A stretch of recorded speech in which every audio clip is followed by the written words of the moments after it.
My brother's investor gala was the most important night of his entire career, and my sister-in-law personally made sure I wasn't anywhere near it. My mother called me the following morning to say that maybe it was for the best, that I probably would have felt out of place anyway. I was sitting on the private owner's terrace 3 floors above the venue when she said that. I could still hear the echo of Holden screaming at someone through the floorboards an hour before. I poured myself the last of my burgundy, watched the valet scrambling in the parking lot below, and smiled into the cold December air because I already knew exactly what had gone wrong down there, and exactly why. But I should back up. I'm 29 years old and I live alone in a 2-bedroom apartment in Austin. For the past 4 years, my family has collectively believed that I make a living designing websites for small businesses. I don't correct them. I stopped correcting them somewhere around the third Thanksgiving, where my brother described my little freelance thing to his friends at the table while I smiled into my sweet potato casserole and said absolutely nothing. The truth is that I run a boutique venture capital firm. I have 6 employees, a managing partner who spent a decade at a top-tier fund before I recruited him, and a portfolio that would make Holden's jaw detach from his face if he ever saw the numbers. He never has. That's the thing about quiet money. It stays quiet because you choose to keep it that way, and I made that choice the moment I realized that the people around me weren't actually asking questions. They were just assigning categories. My brother Holden is 34. He started a B2B software company called Opticore 3 years ago with a college friend of his named Graham. The concept was genuinely good, workflow automation for mid-sized logistics companies, and when his deck came across my desk through a mutual contact, I recognized it immediately. He raised a seed round, then a Series A. The lead investor in that Series A was a firm called Clarendon Partners. My firm? Not under my name, not under anything traceable back to me through a casual Google search. Holden flew to a meeting with my managing partner Maxwell, shook hands across a conference table, and never knew who was actually behind the wire transfer. He sent quarterly reports to an email address that went directly to my inbox. I read every single one. I want to be clear about something. I didn't invest in his company to control him or set him up or to manufacture some future moment of leverage. I invested because the idea had genuine potential and the numbers supported it. If it had stayed that way, nobody would have ever known. I would have quietly participated in whatever exit came, wired my portion of the returns through Clarendon, and gone on with my life. Holden would have gone on with his. The categories my family assigned would have stayed exactly where they were. But the numbers changed. By the 4th quarterly report, the metrics had begun to drift in ways I recognized. Not dramatically. Founders do this, the slow drift toward rosier framing when the real numbers aren't cooperating. By the 6th quarter, the customer retention figures Holden was reporting were based on a metric he and Graham had quietly redefined midstream. They were counting trial extensions as active subscriptions. The ARR they'd been presenting to prospective Series B investors was inflated by roughly 35%. I knew this because Maxwell had retained outside counsel and requested the underlying data under our investor rights agreement. I'd asked him to do that in October, 2 months before the gala, when I noticed the numbers stopped adding up the way they should. Graham had apparently noticed too. There were internal emails. Holden had told him it was temporary, just until the new customer cohort converted, just until the numbers caught up to the story they were telling. Graham hired his own attorney in November. That information reached Maxwell on a Tuesday afternoon. Maxwell called me from the parking lot of a coffee shop because he didn't want to have the conversation inside. While all of that was unfolding, Vanessa was planning a party. She'd been telling people for months that Holden was on the verge of closing a major Series B round and that the gala at the Ellsworth, a restored historic building in downtown Austin, was essentially a celebration of Opticore's arrival. She'd booked out the first 2 floors, hired a caterer, ordered custom cocktails named after the company's product features. She had posted 4 separate Instagram stories about the planning process, each one captioned with some variation of "so grateful for this season." She did not know that my investment group held a controlling stake in the Ellsworth Group LLC, which owned the building she'd rented. I found that out from my own portfolio manager 2 days after Vanessa's event planner submitted the reservation. The Ellsworth acquisition had been part of a distressed real estate deal 18 months earlier. The previous ownership group had overextended badly and needed a fast exit. I'd approved it and moved on. When my manager sent me a note saying the contact last name on the newest event booking matched mine, I sat with that information for a while. Then I approved the reservation and called Conrad, the building's property manager, to let him know I'd be using the owner's terrace that weekend.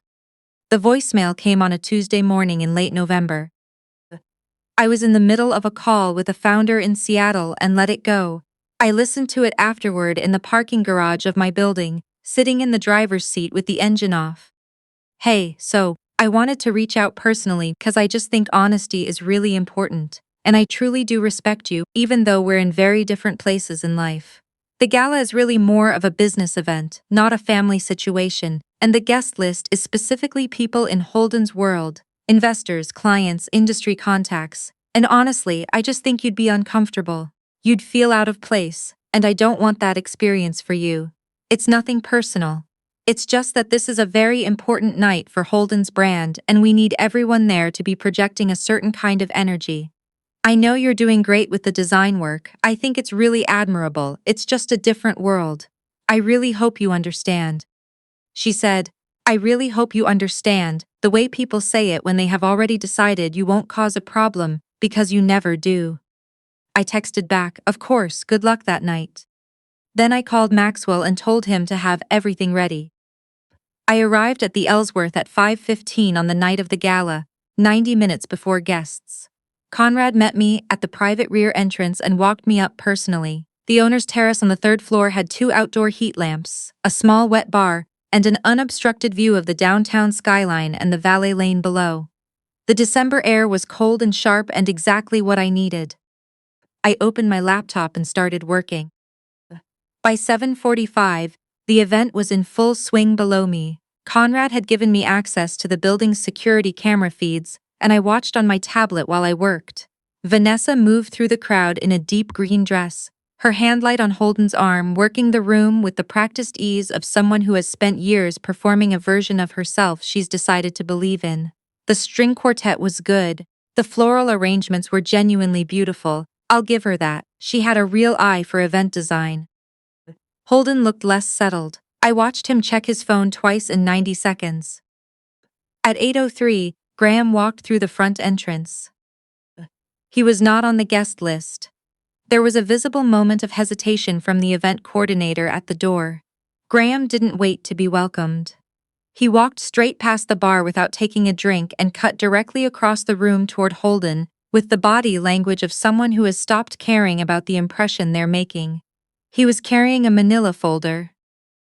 I watched Holden's face change within 20 seconds of Graham reaching him.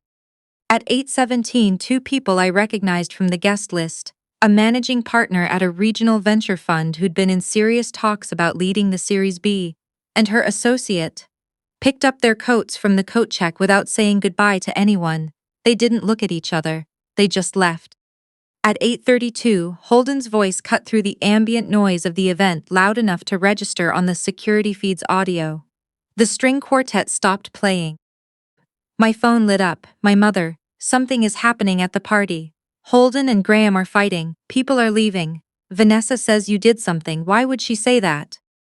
I set the phone face down on the railing.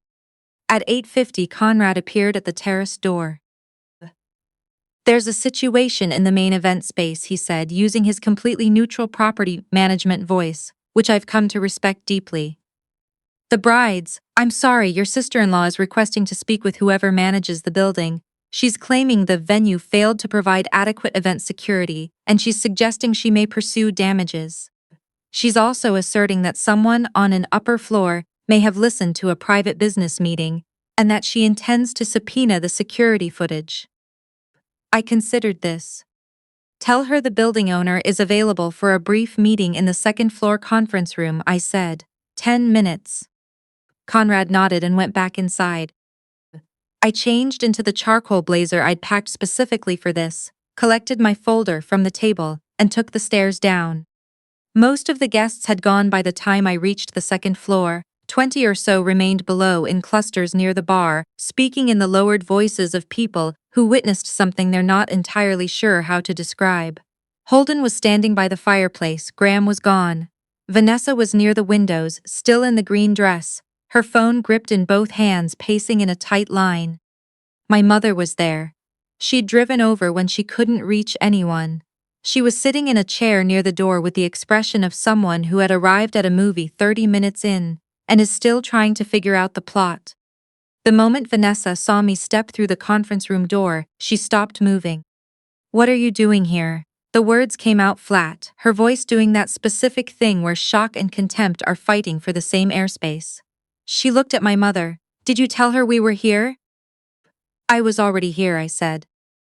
I walked to the head of the conference table and sat down. Conrad stepped in behind me and set a thin folder on the table. He gave a small nod, "Everything is ready," and moved to the wall. The silence that followed was a particular kind. The kind where you can feel understanding moving through a room before anyone has said a word. Holden was looking at me, he was looking at the room, he was doing the math. "The Ellsworth Group owns this building," I said. "I hold a controlling stake in that LLC. I've had it for 18 months. I come here a few times a year to use the terrace." I paused. "It's quiet up there. I like the view." Vanessa made a sound that came out like a hiccup. "You don't own this building. You're a freelance designer. You live in a 2-bedroom apartment. I have been to your apartment. You don't even have a proper dining table." "I eat at the kitchen island," I said. "I genuinely prefer it." Holden's voice came out quiet. "Clarendon Partners," he said. I looked at him. "Clarendon Partners is you." He said it without inflection, the way people say things when they're not really asking. "It has been since before your Series A closed," I said. He sat down. "He's smart, my brother. That's the thing that always made the dismissal sting a little more than it might have otherwise. He was smart enough to build something real, smart enough to see a trap clearly after he'd walked through it. And smart enough, right now in this room, to understand what it meant that I was sitting across from him." Vanessa looked between us. "You've been his investor this whole time," she said. Her voice had dropped, the social layer had come off it. "You've been reading his reports, you know everything." "I noticed when the metrics changed," I said. Holden pressed both hands flat on the table. "Graham went to the SEC. Maxwell told me this afternoon." Vanessa sat down. "I don't think she planned to, her legs just took her there. We needed that round." Her voice sounded different without the performance in it, raw in a way I'd never heard from her. "We were 3 months from real numbers. The projections weren't fabricated, they were just ahead of schedule, and we needed the bridge funding to get there." "I understand what you were trying to do," I said. "Securities law doesn't make the distinction you're hoping it does." She covered her face. My mother was watching me from her chair near the door. She was doing the thing I had never seen her do in 34 years of watching her navigate this family. She was recalibrating. Every assumption she'd quietly held about who her children were, quietly rearranging itself behind her eyes. "Why didn't you tell us?" she asked. She wasn't accusatory, she sounded genuinely like she was asking. It was the first time she'd spoken directly to me that night. "I tried once or twice," I said. "Nobody asked follow-up questions. I let a beat pass. Also, the invitation to tonight's event was rescinded because I didn't project the right energy, so I came up and projected it at the skyline instead." My mother put her hand over her mouth. I think it was to stop a laugh. Holden looked at me for a long moment. "What happens now?" he said. "That depends on what Graham filed and what your attorney advises. From our end, Clarendon will need to review its position in the company. That conversation goes through Maxwell, formally and properly. Tonight doesn't change your legal rights under the agreement." I held his gaze. "But call your attorney tonight, not tomorrow." He nodded once. Vanessa had been quiet for a while. When she spoke again, she was very careful with her words. "The voicemail I left you," she said. "What I said about energy, about fitting in, I want you to know that I didn't mean it to come out the way it did." "I know exactly how you meant it," I said. She didn't argue. That, more than anything, told me she understood what the room actually contained. I stood up, picked up my jacket, collected my folder. The venue rental has been paid in full, I said. The event staff will receive their full compensation and gratuity regardless of what happened tonight. I've already confirmed that with Conrad. I looked at Holden one more time. Call your attorney. I walked out. Conrad was in the hallway. We took the elevator back up to the terrace level without speaking. I stood at the railing for a long time looking out over Austin. The valet lane was empty. The city spread in every direction, lit up and unhurried, the way cities look when they have no interest in anyone's particular drama. My phone buzzed. Holden. I didn't know it was you behind Clarendon. I need you to know that. I typed, I know. Then after a moment, call your attorney tonight. I set the phone on the railing and finished what was left in my glass. The cold air came off the street in slow waves. I stayed until I was genuinely ready to leave, which is longer than it sounds. Here is what I've learned from the particular experience of being quietly underestimated by your own family for most of your adult life. There is a version of this story where I use what I knew to do damage on purpose, to engineer collapse, to manufacture a moment of maximum humiliation and be standing at the center of it. People seem to expect that version. The comments on certain corners of the internet would have loved it. But the truth is, I came to that terrace to drink good wine and get some work done in a building I own. The collapse arranged itself without any help from me. It collapsed because it was already hollow, because two people spent years building the appearance of a life that wasn't actually there, and appearances have a weight limit. The woman they left off the guest list for not projecting the right energy was the one who owned the building. The investor they'd been sending quarterly reports to was the one they'd written off at the Thanksgiving table. None of that was my design. It was just the shape the truth eventually takes when you stop performing for people who aren't paying attention anyway and start building something real instead. I packed up my laptop, left a bottle of good Burgundy for Conrad with a note, and took the private elevator to the rear exit. I drove home with my windows cracked, the cold rushing through, Austin moving past me in streaks of orange and white light. 80 names were on that guest list. Mine wasn't one of them. And I was the only person who left that building with exactly what I came for.